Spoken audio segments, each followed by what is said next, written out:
రాష్ట్ర ప్రభుత్వం పిలుపు మేరకు ప్రతి నెల 3వ శనివారం స్వచ్ఛాంధ్ర కార్యక్రమాల నిర్వహణ, ప్రజలకు అవగాహన కార్యక్రమాన్ని నిర్వహిస్తున్నామని, ఈ సందర్భంగా నెల్లూరు నగరంలోని తడికల బజార్ సెంటర్లో స్వచ్ఛాంధ్ర కార్యక్రమాల్లో సింగిల్ యూజ్ ప్లాస్టిక్ వలన కలిగే అనాథాలపై జిల్లా collector Anand, municipal commissioner Surya Teja ప్రజలకు అవగాహన కల్పించారు. జిల్లాలోని అన్ని మున్సిపాలిటీలు, పంచాయతీల్లో ప్రజలను భాగస్వామ్యం చేస్తూ ప్లాస్టిక్ వాడకం నిషేధంపై అవగాహన కార్యక్రమాలు పెద్ద ఎత్తున నిర్వహిస్తున్నామని కలెక్టర్ తెలిపారు. అనంతరం కమిషనర్ మాట్లాడుతూ ప్లాస్టిక్ వాడకం అనారోగ్యంతో పాటు పర్యావరణానికి కూడా హానికరమని, ప్లాస్టిక్ వినియోగం క్యాన్సర్కు కారణమని తెలిపారు.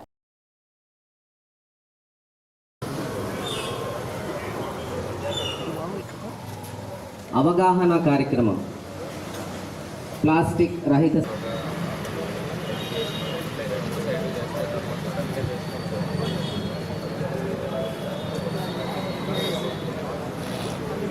స్వర్ణాంధ్ర 2000 దోసపిండి సార్.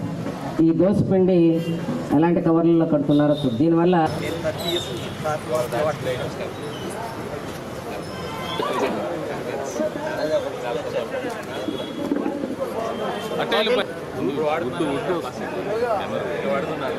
తగ్గిస్తారా? కొంతవరకు తగ్గించలేదు.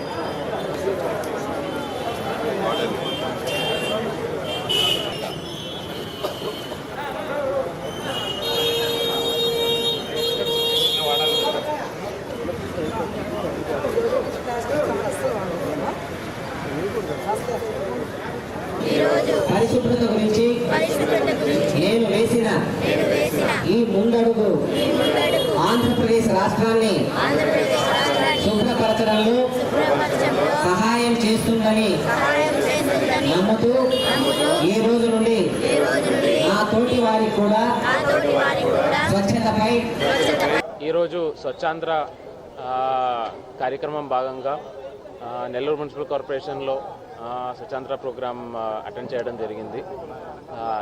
ఈరోజు జిల్లా స్థాయిలో మొత్తం అన్ని మున్సిపల్ కార్పొరేషన్స్, మున్సిపాలిటీస్, అదేవిధంగా గ్రామ పంచాయతీలో కూడా ప్రతి ఒక్క వార్డులో, ప్రతి ఒక్క పంచాయతీలో కూడా మన స్వచ్ఛాంధ్ర కార్యక్రమం మొదలు పెడుతున్నాము. ఇది 3వ నెల.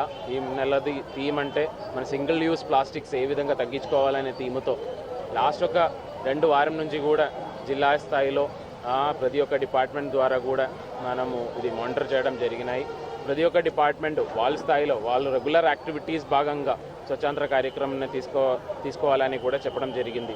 సో అదేవిధంగా ఈరోజు పంచాయతీరాజ్ డిపార్ట్మెంట్స్ ద్వారా ప్రతి ఒక్క గ్రామ పంచాయతీలో కూడా మనము ఈ సింగిల్ యూజ్ ప్లాస్టిక్స్ ఏ విధంగా తగ్గించుకోవాలని చెప్పి అవేర్నెస్ ప్రోగ్రామ్స్ గ్రామ సభ రూపంలో పెడుతున్నాము. అదేవిధంగా ప్రతి ఒక్క వార్డులో కూడా మన ఈ విధంగా programme local participation and Jan Bhagidari అనే కాన్సెప్ట్తో పబ్లిక్ పార్టిసిపేషన్ పెంచుకోవాలని చెప్పి, ఎందుకంటే ఒక ప్రభుత్వ స్టాఫ్ కానీ వాళ్ళు మాత్రం ఇన్వాల్వ్ అయినట్లయితే మనం ఎటువంటి పరిస్థితిలో ఈ యొక్క థింకింగ్ అచీవ్ చేయలేము. సో అది కాబట్టి ఎక్కువ మంది ఖచ్చితంగా ఈ ప్రోగ్రాంలో పార్టిసిపేట్ చేసినట్లయితేనే మన స్వచ్ఛాంధ్ర కాన్సెప్ట్ ముందుకు వెళ్ళడానికి అవకాశం ఉంది. కాబట్టి ప్రతి ఒక్కరు కూడా పార్టిసిపేట్ చేయాలనే ఉద్దేశంతో మనం ప్రతి ఒక్క వార్డు, అదేవిధంగా గ్రామ పంచాయతీలో కూడా ఈ యొక్క మీటింగ్లు, గ్రామ సభలు, అవేర్నెస్ ప్రోగ్రామ్స్ ఈరోజు చెప్పడం జరుగుతుంది. నా రిక్వెస్ట్ జిల్లాలో ఉన్న ప్రతి ఒక్కరికి కూడా ఇది ఒక కంటిన్యూయింగ్ యాక్టివిటీ. ఇది ఒక రోజు చేసి మనం ఆపేసినది లేదు. కంటిన్యూస్గా ప్రతిరోజు ప్రతి ఒక్క యాక్టివిటీలో దీన్ని మనం భాగస్వామ్యం చేస్తే అయితేనే స్వచ్ఛాంధ్ర అనే కాన్సెప్ట్ ముందుకు తీసుకెళ్ళడానికి అవకాశాలు ఉన్నాయి.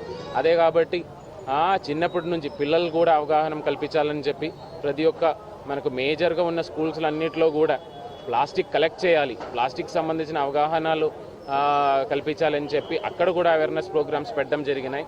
అదేవిధంగా ప్రతి పెద్ద స్కూల్స్ ఏవైతే ఉన్నాయో అక్కడ అన్నిటిలో కూడా ప్లాస్టిక్ కలెక్షన్స్ బిన్స్ పెట్టించడం జరిగింది. పిల్లలు వాళ్ళు ఇంట్లో వాడిన ప్లాస్టిక్స్ కానీ కలెక్ట్ చేసేసుకొని తీసుకొచ్చినట్లయితే పంచాయతీరాజ్ డిపార్ట్మెంట్ ద్వారా అది ప్రాపర్గా సేఫ్ డిస్పోజల్ చేసుకొని దానిలో అమౌంట్ వచ్చినది అది పంచాయతీ కానీ లేదంటే అక్కడ ఉన్న ఎకో క్లబ్కి కానీ వాడాలి అని చెప్పి కూడా మనం ఇన్స్ట్రక్షన్స్ ఇవ్వడం జరిగినాయి. సో ఇదే విధంగా ప్రతి ఒక్క డిపార్ట్మెంట్, ఎగ్జాంపుల్ మనకు హార్టికల్చర్ డిపార్ట్మెంట్ కానీ లేదంటే మైక్రో ఇరిగేషన్ డిపార్ట్మెంట్ కానీ వాళ్ళు డిపార్ట్మెంట్ యాక్టివిటీ చేసినప్పుడు కొన్ని మల్చింగ్ సంబంధించిన ప్లాస్టిక్స్ వస్తాయి. అదేవిధంగా మైక్రో ఇరిగేషన్ సంబంధించిన పైపులు వస్తాయి. ఇవి ఏ విధంగా రీసైకిల్ చేయాలి, ఇది ఏ విధంగా మనము మట్టిలోనే కలవకుండా ఏ విధంగా మనం తీసుకొని బయట SWPC ఇవ్వాలి, దానికి సంబంధించిన అవేర్నెస్ ఆ డిపార్ట్మెంట్లు చేస్తున్నారు.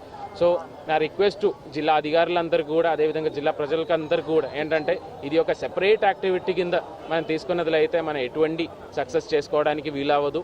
అది మన ఒక లైఫ్లో భాగంగా తీసుకుంటేనే మనం ఇది ఒక సక్సెస్ అచీవ్ అవ్వడానికి అవకాశం ఉంది. కాబట్టి జిల్లా యంత్రాంగం కూడా, ప్రతి ఒక్క డిపార్ట్మెంట్ కూడా వాళ్ళొక యాక్టివిటీలో ఏ విధంగా ఈ స్వచ్ఛాంధ్ర కాన్సెప్ట్ని ఇన్వాల్వ్ చేయాలని చెప్పి కూడా ఆ విధంగా కూడా థింకింగ్ చేసి ఉన్నాము. అదేవిధంగా ఆ యాక్టివిటీస్ కూడా టేకప్ చేయడం జరిగినాయి. నా రిక్వెస్ట్ ప్రజలందరికీ కూడా ఏంటంటే, ప్రతి సాటర్డే ఈ యొక్క పబ్లిక్ యాక్టివిటీలో కంటిన్యూస్గా ఇన్వాల్వ్ అవ్వాలని కోరుతున్నాను. అదేవిధంగా ప్రతిరోజు కూడా వాళ్ళ లైఫ్లో చిన్న చిన్న యాక్టివిటీస్, అంటే కొద్దిగా ఈ యొక్క నెలలో థీమ్ ప్రకారం కొద్దిగా తక్కువ ప్లాస్టిక్ వాడుకోవడము, క్లోత్ బ్యాగ్స్ వాడుకోవడము, అదేవిధంగా ఉన్న ప్లాస్టిక్ వీలైన వరకు రీయూజ్ చేయడము, ఇలాంటివి యాక్టివిటీస్ దయచేసి టేకప్ చేయాలని కోరుకుని సెలవు తీసుకున్నాను.